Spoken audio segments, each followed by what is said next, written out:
ढेर कइले हकी अति अब हो तो तोरा छती छौड़ा माथावा में मान के तो घूम रे कफन बनो हकी खाला नायक साथे घूमो हो विधायक अरे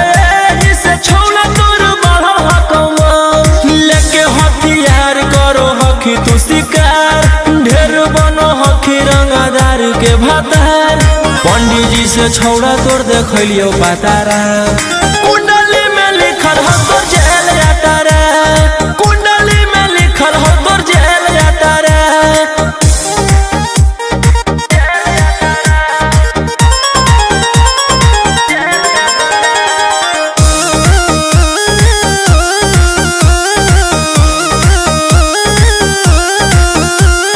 काफिला में घूमो हो तोर 20-20 गाड़ी बजाई के सभे होटर रे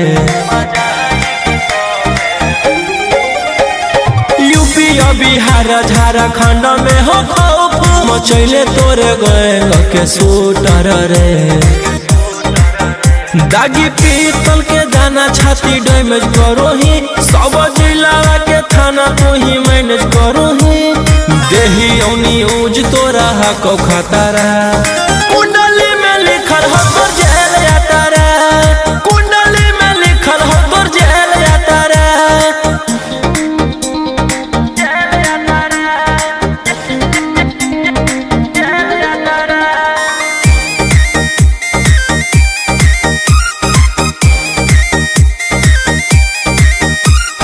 काले फॉर्च्यूनर आवा हो काला करो बरावा मचैले हो कि पूरा तू बवंडर रे बिहार सरकार गड़ैले हटो नजर फेल दे तो जल्दी अंदर रे